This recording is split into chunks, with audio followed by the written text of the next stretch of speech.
Praise God! Magandang gabi po mga kapatid at purihin ng Panginoon sa araw na ito, sa gabing ito na pinagkaloob niya sa atin. And I believe all throughout, nung ilang araw po, ng weekdays, ay alam ko po na tayo lahat ay pinagpala ng Panginoon.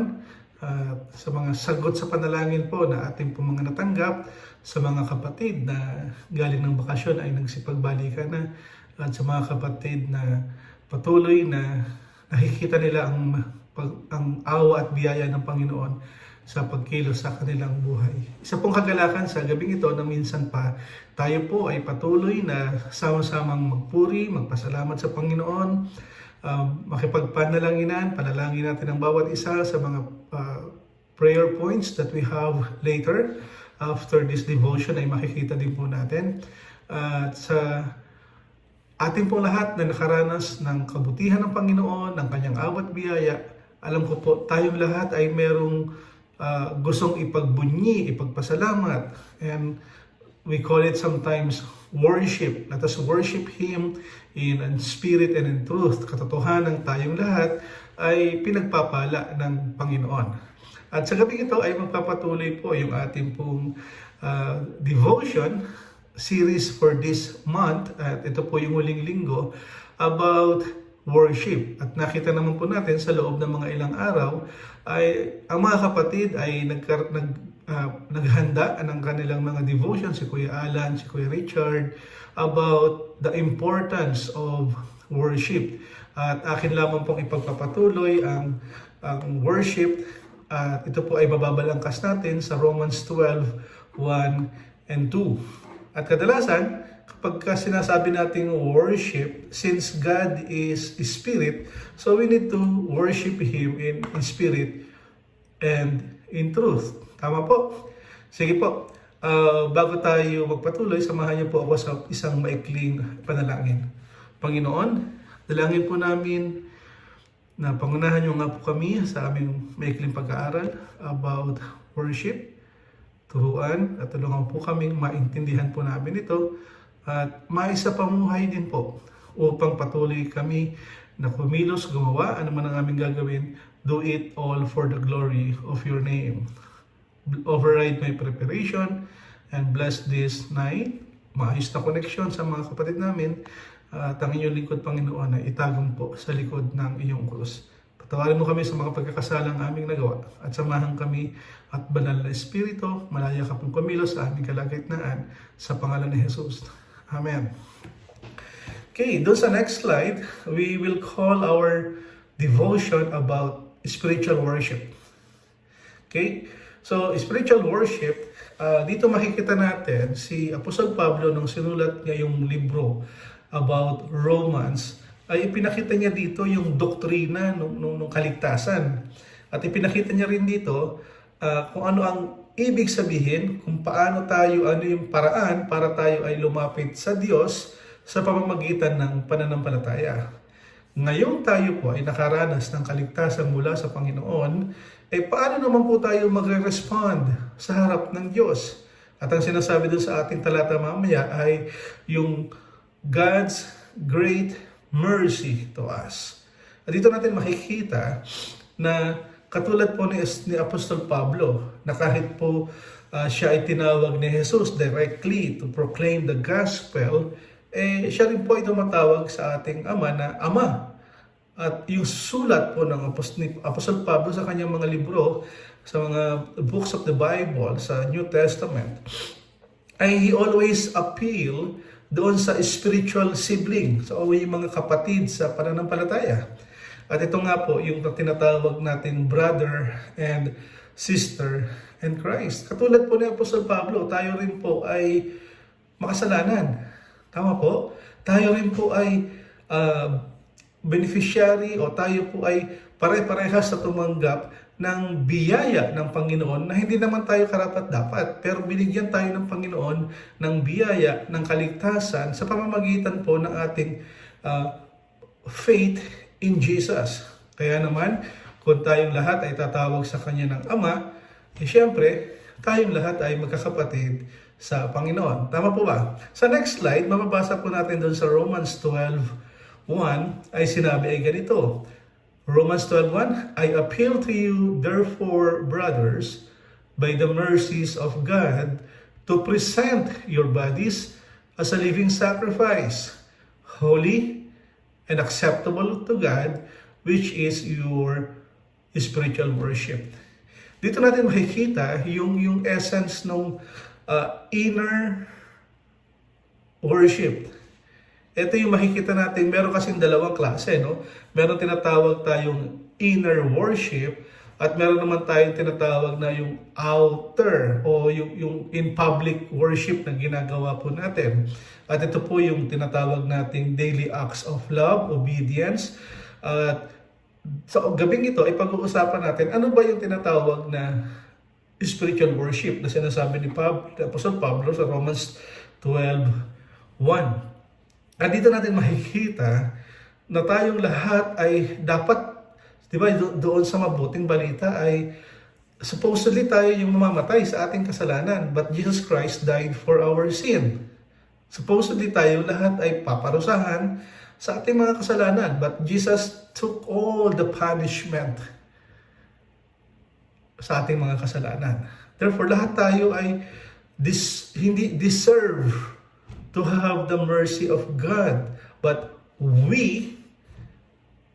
tayong mga lumapit kay Kristo, tayong mga binigyan niya ng kanyang awa at biyaya, tayo man din ay na pinagkalooban niya ng kaligtasan. Siyempre, we need to respond rightfully o truthfully. And paano ba tayo magre-respond kapag instead na kamatayan yung ating pong tatanggapin ay binigyan tayo ng Panginoon ng buhay at ng purpose nito. At alam natin na tayo ay parurusahan sa ating mga kasalanan, pero ang Diyos ay pinatawad tayo sa ating mga kasalanan. Tama? Kaya naman, ang sabi doon, sa isang salita, sabi, true worship is a valuing of God above all things. Kung meron po tayong mataas na value ng Diyos sa ating buhay, alam natin siya yung makapangyarihan, siya yung tapat, siya yung kaibig-ibig. Lahat na. He is sovereign. He is the King of Kings, Lord of Lords, wonderful Counselor. Alam natin na tayo lahat ay kanyang niligtas. At sa lahat ng kanyang kamanghamanghang ginawa sa mundong ito, bago pa man likhain ang mundo, alam natin that lahat ng ito ay parang yung kantang, I stand in awe of you. We will worship Him. We will declare who He is dahil siya yung Diyos. Siya ang nagsabi sa kanyang mga salita lamang magkaroon ng liwanag at nagkaliwanag na. Tama? Kaya naman, yung pong true worship is we value God above all things. Yung worship na kung saan ay appropriate na ang dapat nating response is ibigay natin yung ating lahat sa buhay natin. Dahil ibinigay man din niya yung kanyang buhay, yung kanyang nag-iisang anak para sa ating pong lahat. Kaya naman, true worship is, alam natin, the right response to value God above all things, to value God doon sa kanyang mayamang awang ipinagkaloob sa atin is to declare His glory, to display to say it out loud with reverence, to worship God, how yung worth ng God ayon sa ating mga naranasan. At ang sabi nga po, ang totoong worship is yung essence po ng matter of the heart. Tingnan natin yung sumunod na salita. Sa next slide, ang sinabi sa Matthew 15:8-9, these people honors me with their lips, but their heart is far away from me, and in vain do they worship me, teaching as doctrines the commandments of man.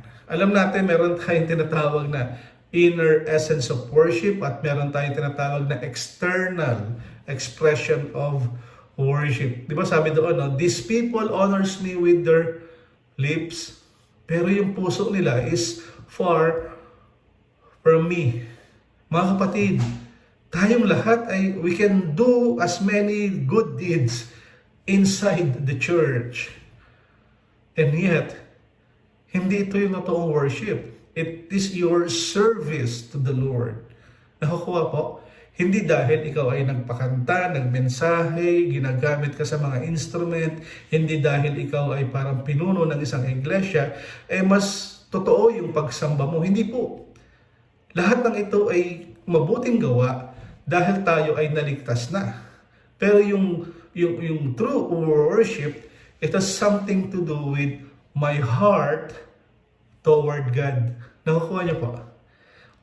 Dahil kaya sinabi ko kanina, yung true worship is in essence a matter of the heart. Hindi ito yung pinupuri, pinapasalamatan mo ang Panginoon sa araw-araw, pagdating ng Biyernes lalo na, pero pagdating naman ng Sabado, Linggo, Lunes, Martes, Miyerkules, Huwebes, ginagamit mo rin naman itong bibig na ito sa pangtutungayaw, pagmumura, pagsasabi ng masama sa kapwa, o pagka-curse sa ibang tao. Parang may mali. Sabi ko, ano nga yung laman ng puso mo? Yan ang sasambitin ng iyong bibig. Kaya kung ang ating puso ay busilak na kung saan we keep on worshiping the Lord, yung mga words that is not pleasing to Him, ay napapalitan po iyon. Kaya nga sabi doon, all true worship is in essence a matter of the heart. Tingnan natin yung sinabi doon sa John 4:23 to 24. We need to have a right thinking. Sabi doon, but the hour is coming and now is here. Today, now is here. When the true worshiper will worship the Father in spirit and in truth.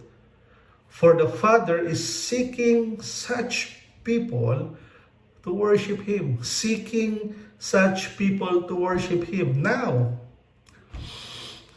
God is a spirit, and those who worship Him must worship in spirit and in truth. Sabi doon, the hour is coming and eto na yun. Now is here. Tama?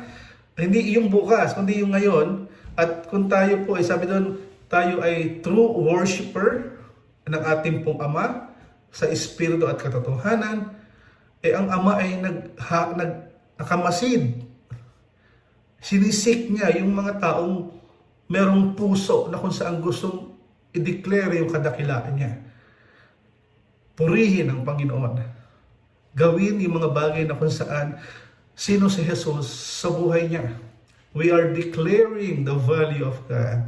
We are worshiping kung sino ang Panginoon sa buhay natin.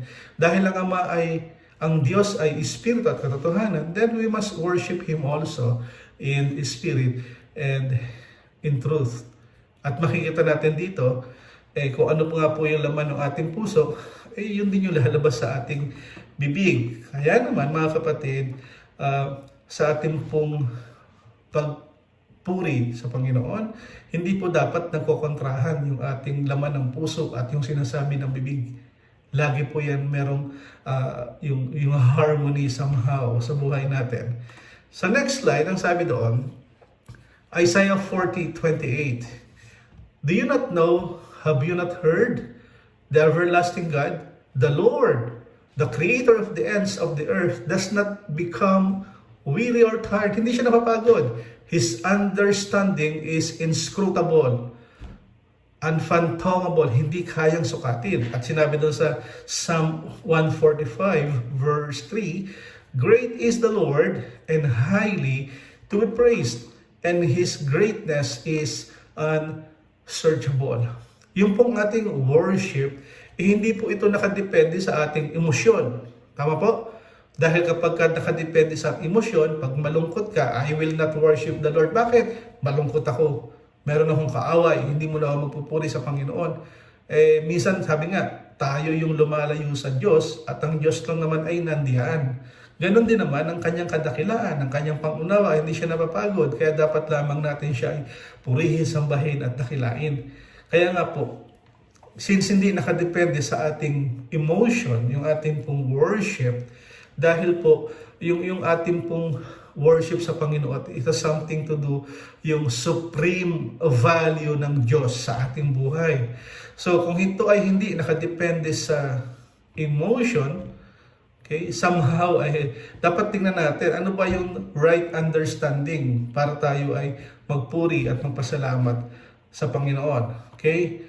Yung pong tinatawag natin sa ating pong pagluwalhati sa Diyos na hindi napapagod, hindi nagbabago, na dapat lamang siyang papurihan, pasalamatan at dakilain dahil yung kanyang kadakilaan ay hindi kayang sambitin po ng ating bibig. At kaya nga sinasabi lamang ng ating bibig yung ating nararamdaman base po doon sa ating mga napag-aralan at pagkakakilala ng Panginoon sa ating buhay. Kaya naman sabi doon, yung worship is something to do with showing or displaying the worth of God.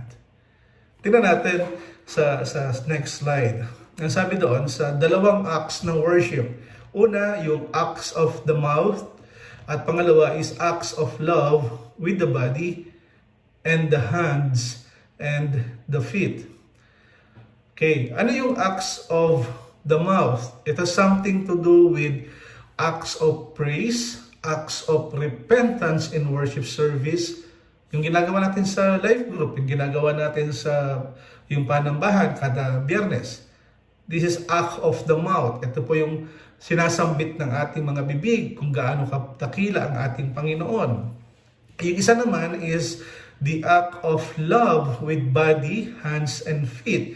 Ito po yung sinasabi natin that we are willing to sacrifice for the good of others. Para maipakita po natin ang halaga, ang value, ang supreme value ng Panginoon sa ating buhay, kailangan kumilos din po yung ating kamay, yung ating paa, yung ating katawan, nang ang goal is to show love to others through our hands, feet, and body. Kaya naman, tandaan natin na tayong lahat ay niligtas, tinubos, pinatawad ng Panginoon sa ating mga kasalanan sa pamamagitan po ng pagsasakripisyo ni Jesus sa kanyang buhay. At dito nga po makikita natin that ang isang tao kaya siya ay nagpupuri at nagpapasalamat sa Panginoon dahil iyon ang kanyang naranasan sa kanyang buhay. At tayo nga po ay sinasabi natin madalas na kaya tayo gumagawa ng mabuti sa ating kapwa dahil tayo ay ligtas na.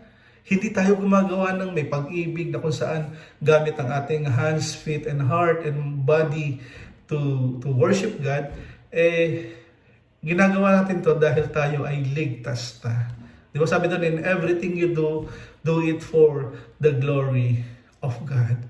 Yung pong acts of praise ng mouth at yung pong acts of love with our body, hands, and feet. Ang lahat ng ito ay tinatawag nating acts of worship. Sana po ay malinaw. Kaya naman, tingnan natin yung Romans 12:1 and 2. Sabi doon, I urge you, therefore, brethren, by the mercies of God, to present your bodies a living and holy sacrifice and acceptable to God, which is your spiritual service of worship. And do not be conformed to the pattern to this world, but be transformed by the renewing of your mind, that you may prove what the will of God is, that which is good and acceptable, or well-pleasing and perfect. Himay-himayin po natin. Meron po akong 3 punto na gustong ipakita sa Bible verse na ito with regards to worship. Una,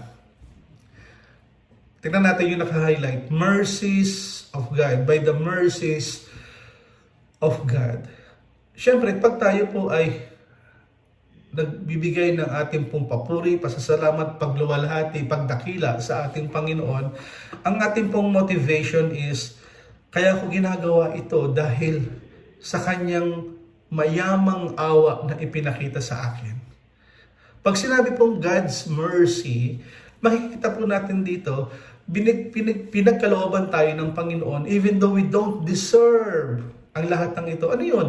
Eternal love, eternal life, eternal grace, the Holy Spirit, everlasting peace, eternal joy, saving faith, comfort, strength, wisdom, hope, patience, kindness, honor, glory, righteousness, security, forgiveness, reconciliation, justification, sanctification or set apart, freedom, intercession, fellowship, and so much more. Ang dami.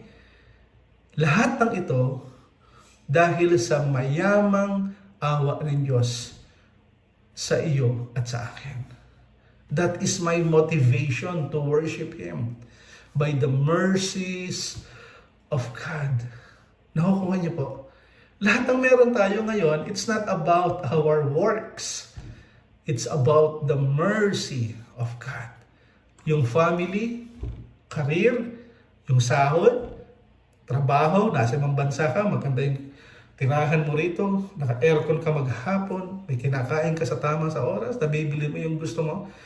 By the mercies of God, tandaan natin ito, yung anak natin na meron, yung, kung ano man, yung family, yung asawa, lahat ng ito ay dahil sa biyaya, sa awa ng ating Panginoon. Lahat ng ito ay magiging, kung iintindihin lamang po natin at uunawain, isa po itong napakagandang regalo that motivate us to give praise, thanksgiving sa ating Panginoon. In other words, we will call it worship. At dito pinapakita ni Pablo, dapat tayo mamamatay sa ating kasalanan pero pinatawad tayo ng Panginoon. At binigyan tayo ng purpose in life. Sabi nga doon sa kanta, the reason I live is to worship you. Kaya tayo nabubuhay. Remind ourselves na tayo po ay nabubuhay dahil gusto nating maluwalhati ang Panginoon. Pangalawa, makikita natin dito, sabi doon, the only rational response to God's mercy in giving us eternal life is to give Him our lives as a sacrifice to use for His purpose right now. Kasi yung mga Hudyo po nung araw, sa lumang tipan, they offered and they killed animals as a living sacrifice as a sacrifices to God. We, as Christian, today, now, should instead offer ourselves, instead yung animals, our bodies, ourselves, offer to Him as a living sacrifice. Amen. Pangalawa, tignan natin itong salitang ito. We do not have to wait to be better people before we offer our bodies and lives to God. As people in Christ, He will receive the sacrifice of our everyday lives right now. Kaya nga, nung unang panahon kasi sa lumang tipan, bukod sa sila ay na pumapatay ng isang animal as a sacrifice to God, okay? Dito ay nag-aalay sila ng isang animal under doon sa Old Covenant at doon sa kanilang sacrificial system na binigay sa kanila, at pumipili sila ng mga animal na walang mark, hindi pilay, unharmed, acceptable somehow doon sa pamantayan ng kanilang pag-worship, pag-offer ng animal. Today, now, we as a Christian, as a living sacrifice, alam na natin na tayo lahat ay sinet apart, inihiwalay na tayo ng Panginoon sa mundong ito. Para saan? Para sa sa purpose ng Diyos. And God declared us acceptable. Because nakikita niya po yung ating posisyon dahil sa ginawa ni Kristo. Nakukuha niyo po. Kaya hindi mo na kailangan maging mabuting tao para ikaw ay magbigay ng papuri o i-offer mo yung sarili mo sa Panginoon. Ngayong ikaw ay merong tunay na pagkakakilanlan sa Panginoon, you believe doon sa finished work of Christ, therefore, our life today, now, should be the sacrifice our sacrifice every day sa ating buhay. Okay po? Kaya marapat lamang na ang ating pong response sa awa ng Diyos ay yung buhay din pong ating na pinagkaloob niya sa atin. Paano ito? Sabi doon, present your bodies, pangalawa, present your bodies as a living and holy sacrifice. Pag sinabi pong present is, we are presenting our bodies, meaning we are giving to God all of ourselves. All of us. All of me. Tama? At ang reference po nito ay yung ating pong katawan. Meaning, yung pong ating human faculties, yung ating pagiging tao, yung ating pong isip, yung ating pong heart, yung ating kamay, yung ating mong attitude, yung ating thoughts na lumalabas sa ating bibig, or should be presented to God. Kaya hindi dapat kontra. Hallelujah, praise the Lord kapag ka Friday, hallelujah, praise ka, nagpo-post ka pa ng mga Bible verses at hindi masama. Pero kadating naman ng ilang may mga araw na kung makapagsabi ka ng hindi maganda sa kapwa mo, hindi makain ng aso. So parang may mali. Okay? May mga reason ka para magalit, pero hindi dapat nakokontra yung pong worship mo sa Panginoon doon po sa araw-araw nating pamumuhay. Kaya naman, in other words, yung pong ating buhay, we need to offer it to God, na siya po yung mag-control. I-give up natin yung ating pong parang, Lord, I give up my rights to you. Lord, control my emotions. Control my mind. Control my heart. Control my hands. Control my tongue. Dahil gusto kong itong ibigay sa iyo as my literal sacrifice sa iyong harapan. Kaya naman sabi doon, as we present our bodies as a living sacrifice, paano natin ito ngayon gagawain? Paano mo ngayon ipipresent yung body mo as a holy and living sacrifice? Siyempre, yung dapat nating unang gawin is to renew our mind. We need to have yung clear understanding, yung pong tinatawag na God's wisdom. Palitan po natin yung ating wisdom na galing po sa Panginoon. Kaya nga, we will worship God, hindi lamang sa ating mga kamay, sa ating body, kundi we will worship Him also with our renewed and cleansed mind, not with our emotion. Actually, emotions is napakaganda po nito sa buhay ng tao. Hindi mo masasabi ang ganda ng isang bagay kung hindi mo nararamdaman, tama? At nakikita. Importante yon. Pero that mind, that emotion should be saturated ng katotohanan ng salita ng Diyos. Kasi nagiging destructive po ito kapag ito ay out of control dahil sariling emotions mo na lang yung nasusunod at hindi na yung emotion ng saturated ng salita ng Panginoon. Kasi nga, kung ano yung laman ng ating isipan, alam natin na yun ang susundin ng ating emosyon. Tandaan natin, sinabi dun sa 1 Corinthians 2:16, we have the mind of Christ, not the emotion of Christ. So how do we present our bodies as a living sacrifice? Isa lamang po yung discuss natin, by renewing of your mind. Renewing of your mind is ito yung tinatawag nating conviction followed by affection. At yung ating pong affection sa Panginoon, ang response po nito sa katotohanan is dito mo masasabing ang buti ng Panginoon dun sa kanyang mga ginawa sa salita na pinagkaloob niya na nababasa natin ngayon sa Biblia, sa pang-araw-araw nating buhay, sa mga answered prayer natin. Di ba? May mga time na kung saan nagpe-pray ka lang, bigla ka naiiyak at naaalala mo, napakabuti ng Panginoon, niligtas niya tayo sa mga ganitong bagay. Lahat ng ito, we will only renew our mind through the Word of God. How is your Bible reading? Through the Word of God. I hope lahat tayo ay nakakasunod doon sa ating daily Bible reading guide. At kung medyo nadidelay ng kaunti, habol mga kapatid. Hindi para matapos mo yung Biblia, kundi upang makita pa natin yung kabutihan at kadakilaan ng Panginoon. Yung Bible reading guide is only guide. But the importance is, when you read it, makikita mo, nagre-renew yung ating mind. Napapalitan ito ng mga katotohanan mula sa Diyos. May mga napapalitan ito ng mga mula sa pangit ay nagiging magandang pananaw sa buhay. Mula sa walang purpose, nagkakaroon ka ng purpose. Mula doon sa mga false teaching of this word, nakikita mo, hindi naman yun ang sinasabi sa Bible, ganito yung sinabi sa Bible.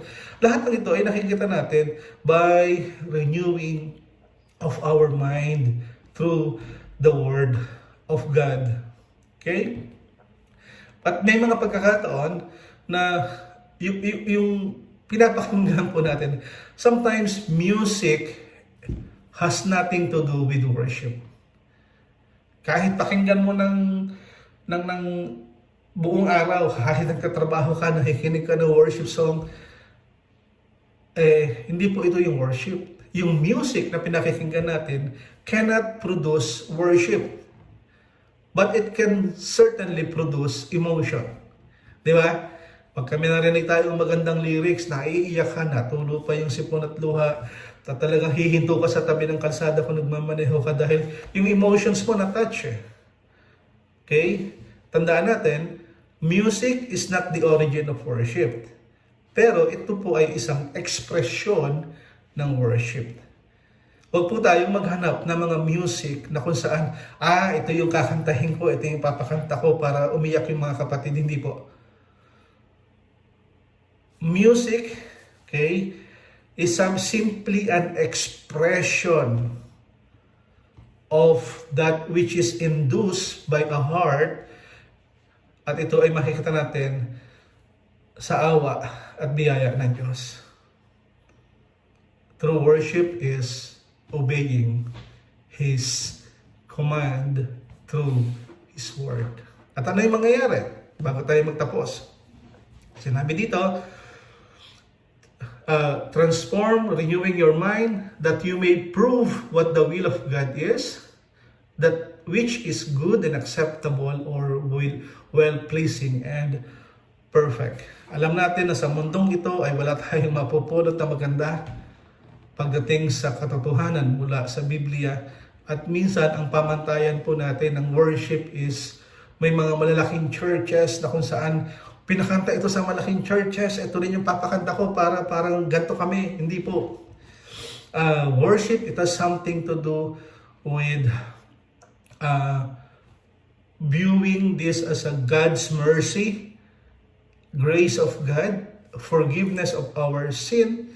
God included us in His family at marapat lamang na sa Kanyang awa na ibinigay sa atin, our life should be a form of living sacrifice.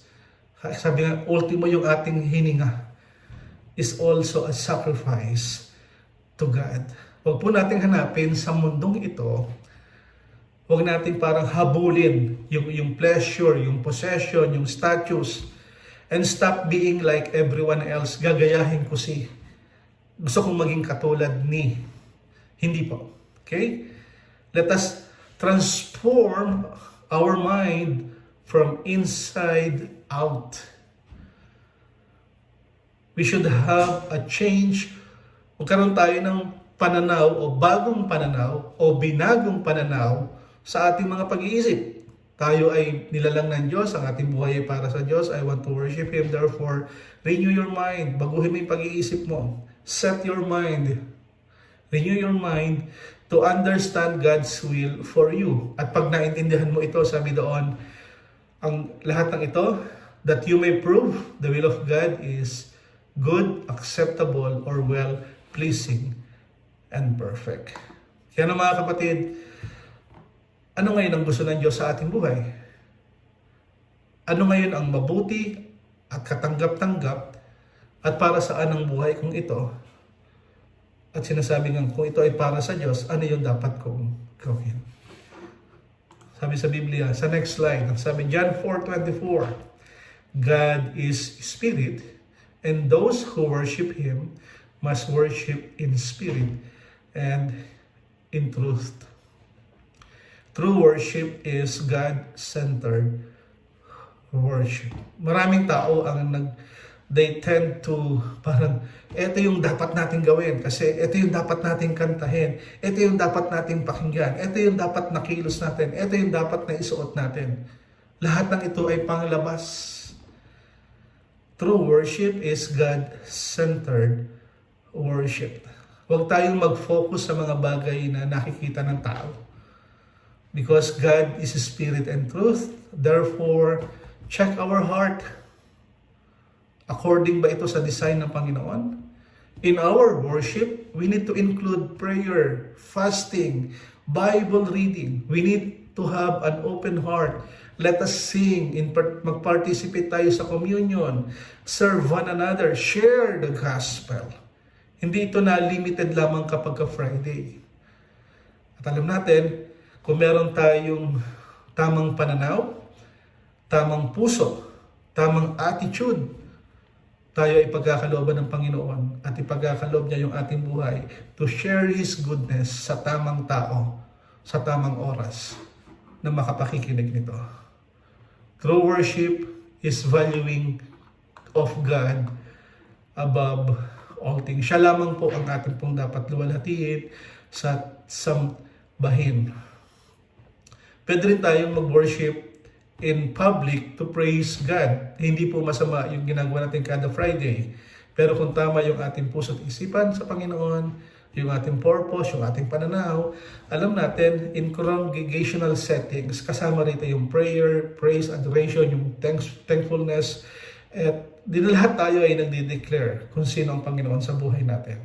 But don't forget that true worship ay magsisimula sa loob, ini-express in our action. Worshiping, sabi nga po, out of obligation is displeasing to God and is completely in vain. Kitang-kita po ng Panginoon yung ating pagiging mapagpaimbabaw. At ayaw ng Panginoon ito. Yung meron kang inner motive, ayaw ng Panginoon ito.